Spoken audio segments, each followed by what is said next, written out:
Hi, Dale Tias here with today's 2-minute bass lesson. Today's 2-minute bass lesson, we're going to go to slap pattern 5, slap groove number 5. And it's a cool pattern. It actually introduces maybe a couple new ideas to slapping that you might be able to add, maybe you already know. Let's break it down piece by piece. It's actually quite simple. You start with D. I wanted to get out of E. It seems like we always want to slap an E. We want to slap an E. So in this case I'm slapping in D. And it just starts with 2 8 notes, the root and the octave.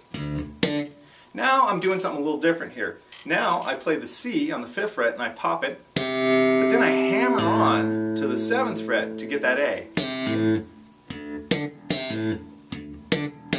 See how I'm generating that note just simply by tapping my finger down. And you can use your ring finger, you can use your pinky, whatever's most comfortable.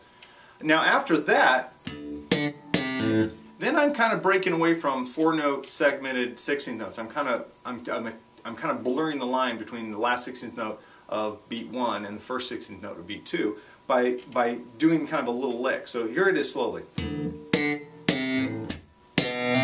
Now you catch that? I did a wrist mute, popped the 4th fret B, hammer onto the C at the 5th fret. Okay? Now after that is one of my favorite parts. Then you actually thumb an open D and hammer on. Now, and here you have a choice. You can thumb the D, thumb the G, and hammer on the A, or you can thumb, hammer on, which is what I do. I just thumb the open D, 5th fret hammer on, 7th fret hammer on. See that? Now I've seen guys double thumb it. It kind of takes a little of the fluidity out of it. So experiment with just thumbing the open D, hammer on the 5th fret, hammer on the 7th fret. So you got. And then actually after that it's a ricochet lick. Remember the ricochet lick from a previous video where I do a wrist mute, a muted G, and then I thumb that 4th fret, F sharp, to the G on the 5th fret. So really slowly. And that's kind of the lick. You can just loop it and it has a cool sound.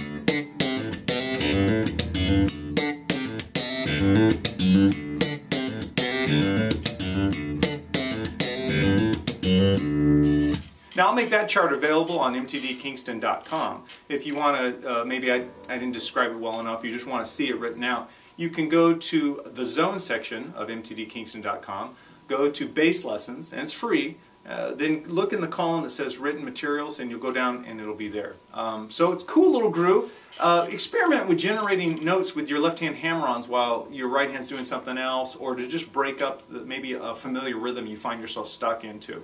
I like it because it's very liquid sounding. By doing hammer-ons it kind of breaks up maybe the mechanical, robotic kind of motion of a lot of slapping and kind of humanizes it a little bit. So there you go, slap groove number 5. Practice it, and if you have any questions about it, please email me at dalet@databegoods.com. Thanks.